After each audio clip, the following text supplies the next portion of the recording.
Hello Sim fans, Racing 393 for part 2 of my Assetto Corsa Competizione. Okay, so as you can see before you, this is the new Audi. This is, I've got some notes here so I don't sort of make stuff up. This is the Audi R8 LMS LMS Evo 2. So this is the updated version of the LMS Evo. And I'm going to be comparing laps again around Donnington, so comparing it's more of my lines and how I would drive the circuit. I've never been around the circuit in real life, so it's all, you know, by the by, to be honest. I mean, I don't really know what the best options are going to be, but I'm trying to compare two things here: how the game or the simulator runs, how accurate I am with my advice around Donnington. Happy to be corrected by all means from people that have been around there. And comparing the two Audis, I mean, the first laps I did was the LMS Evo, and then I find it's a very nice car to drive. And then they brought out the Challenger pack, and in there was the Evo 2. Now, if you're wondering what the difference is between the two, some of it is relatively visual, and some of it is under the skin, which you can't see. So I've got some notes here. More importantly, the most obvious thing at the moment, I'm going to show you some pictures in a second after this. There's definitely more downforce on that rear wing. It's a different style of rear wing than the original Evo. So it gets more aerodynamic downforce from that, where the previous rendition was from the floor, like a downforce from the floor shape. It's got a new intake system, so that's going to give you more performance. Improved torque maps, so it's probably easier to drive. Optimized suspension. Apparently it's got a four-way adjustable suspension, which is fairly complicated for something like this, where the original Evo didn't have that. It's got an enhanced traction control system. I find, even when playing the game, although I tend to turn most of the driving aids off, I find, well, in real life, the GT3 cars do have traction control. So I run both. I run the Evo at setting 3, and I run this one at setting 3 as well.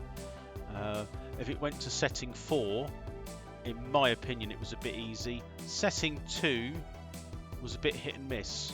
I found the lap times were inconsistent, so that's probably more down to me, I guess. But you know, for purpose of doing a clean lap and comparing the two cars, traction control on level 3 was easiest. And this is just a random thing. This doesn't really, for sim racing, this is pointless. However, there is some similarities between my rig and this next statement. It's got better climate control for more comfort in real life, so the driver's more comfortable in this one, the Evo 2. As it happens, I've got a wind simulator, so I suppose it's keeping me comfortable while I'm doing my sim racing. And the updates for this particular model will retrofit older models, so everything, apparently everything, I don't know how that would work. I suppose it's got more downforce and bits and pieces. Maybe the floor comes off, and it's got a diffuser on it, so I guess that easily can be changed, a bit like an F1 car. But it all retrofits to the older models. So if you turn up at your GT3 race meeting and you got I've got the old Evo, I want the Evo 2, I can't afford it, you can just click away online and order the bits, I would think. So without further ado, we're going to jump into the car. I mean, before we do that, I just want to say I've actually got, I'm going to try and put some pictures up if I can of the two cars side by side. I'm not sure if that's going to be, I'm not sure if that's going to work. It depends how good I'm at editing. And then we'll go on to the track which will be a paused corner by corner, itchy nose, corner by corner rundown. And I think you're going to be surprised on the lap time here. I've already done the lap, as you can well imagine. And then hopefully at the end, provided the replay isn't juttering around. It's one of those, again, it was juttering on the original one, and it was juttering on this. I don't know why. And then it wasn't. These things do confuse me. Right, so that's that. Let's just compare the laps. I'm going to try and sort of show you both cars up on screen at the same time.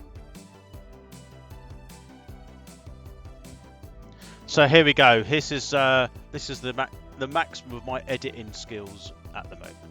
So we've got the two cars. The one at the top left is the Evo, and the one at the bottom right is the Evo 2. You can see minor differences there with the sort of the silhouette of the car. I think, to be honest with you, they look very, very similar. The rear wing is the main and the most obvious change. You can see that I would go as far as to say as there's not a huge amount of difference in the shell. Looking at that, it's difficult to see. I could do a bit more of a close-up. I think the way that this would be mainly different is from parts and bits and pieces that you can't see.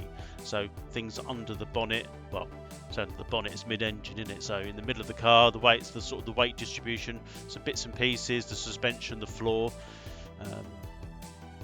The bottom one, the Evo 2, does produce more downforce. So in theory, according to that, it's going to be easier to drive. So what I'm going to do now is we're going to do a corner by corner rendition of the lap with hopefully an end of lap or end of film lap celebration, if you like. So let me sort that out, and let's get out onto the track. So here we are coming into the first corner, the right-hander at Donnington, Castle Donnington, Donnington Park. Too many Donningtons in that sentence. Redgate. So, as I mentioned previously, coming down in to take that corner, which is a bit of a late apex, you have to use, I say you have to use, it's like I know, I tend to use part of the pit lane. And what I was doing over the time of doing some laps was using more of the pit lane. You can use too much. I mean, there's not a lot of room. I found that when you went wide and you went over that dotted line there, which depicts where the pit lane comes out. Just after that, there's another bit of grasscrete and then a curb. So you don't really want to be too far over. But comparing the previous video and of the Evo and this one, the Evo 2, what I did, I got used to using a little bit more of the pit lane. So as you can see coming in, I've tried to open up that corner a little bit to increase the speed. So that's the first corner, and we're going to quickly hop on to the next corner, which is the most important one, is the Craner curves. So it goes round, it carries on round to the right, and then as it goes left through the first part of the Craner curves and up to the old hairpin. So Craner curves. So the first part of this is Hollywood, and as you can see, I am slightly wide on the left-hander. I could have easily been at least quarter of a car further to the left, so that was a mistake on my part. It didn't seem to affect the exit and then the entrance to the old hairpin, but I'm pretty sure that you want to be possibly, I would, a slightly later apex.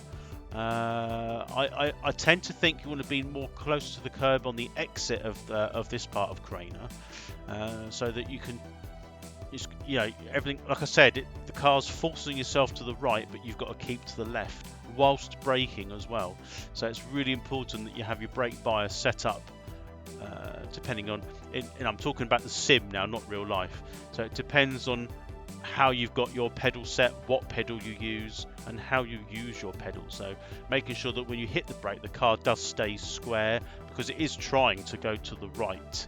So again, on that one there, we could have been a little bit more to the left. So next up would be the old hairpin. So around the old hairpin, believe it or not, I think the camera angle doesn't do it justice. So this was a better line through, because it does look like I'm very wide. I believe it's the camera angle. I'm okay, you know, I'm happy to be corrected here on the old hairpin. To me, if I was just watching this and I was just commenting on my own video, I would still say that you need to be further in to the curbing, but I can assure you that on the exit it was a quicker and more smoother exit of the old hairpin from that angle. So I found I kept the speed up in the car. It just got onto the rumble strips on exit, but it is in control and carried the momentum through to the next corner. So it can be a little bit deceiving on the because it's the only camera angle I have, and it's not a moving picture here. It's a freeze frame. So hopefully, if I put the film at the end, you'll be able to see for yourself of how this corner panned out. But yeah, that was a reasonably good old hairpin, I thought, and it felt quite good in the car. So we're gonna quickly move on to the next corner. So we're going through Schwantz Curve, again named after a famous 500cc motorcycle rider from the years gone by. Again, on this one, I made a point of actually being more on the curb, about half of the curb being used. This car does handle curbs, I think, in the game a lot better. I believe on the previous lap, on my Evo lap, I was more on the white line, which looked neat and tidy, but this helped me open up McLean's a lot easier. I find this particular section of corners, and I've done many laps now, is probably, for me anyway, where most of the time is won or lost. It's coming round Schwantz and into McLean's and up to Coppice. I think personally, I don't know if that's in a real life thing as well, but for Assetto Corsa Competizione and me personally, that's where I'm losing or gaining most of my time. You'd be surprised of how much throttle you can give through these section of corners, provided you're in the right gear and on the right line and get your braking done properly. So that was an improvement on line, so I'm quite happy with that. And then we're going to now swiftly yet again move on to the next. We're going to go to Coppice now, because I believe, I'm not sure the camera angle's right, but Coppice is another important corner. So here we are at Coppice. Again, I believe that perhaps in the Evo on that lap, on the other car, I was potentially a little bit too far to the right. I was taking too much of the curb and the grasscrete. This car, like I said, does handle, the Evo 2 handles the bumps and the curbing in the game I'm talking about now much better. And what I found is taking a slightly wider line, keeping the two left-hand tyres on the track rather than on the rumble, gave me more grip around Coppice and enabled me to maintain my main speed, higher velocity speed, down the main straight, down towards the Fogarty S's. Now I believe the next corner, that is the most important, well, not the most important corner, but it's another important corner, the Fogarty S's, and then it'll be Goddard's, because the hairpin's a hairpin at the end of the day. There's various different ways you can take it. I think there is an optimal line, obviously, but I don't have too much of an issue there.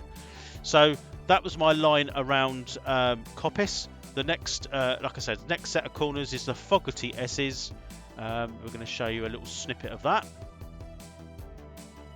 The Fogarty S's, fairly, again, it's the braking that goes in making sure you brake in a straight line, carry as much speed through this as possible.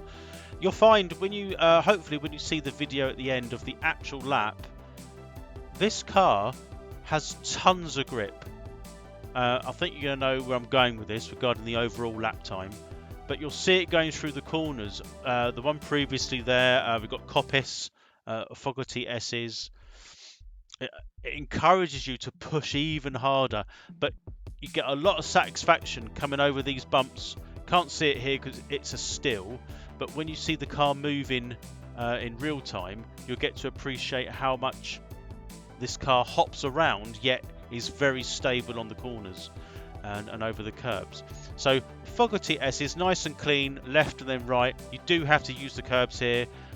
On the way in, you use as much as you can near those pylons, and on the exit, just to the left, that yellow little sausage curb they've got down there to carry the main sort of I hate using the word saw, but carrying the main speed down to the first hairpin, the Melbourne hairpin, and then we're going to take another look into Goddard's, but probably more so out of Goddard's than onto the Wheatcroft Straight, because again, that's where you're trying to maintain maximum speed there. So let's just hop over to the end of the lap.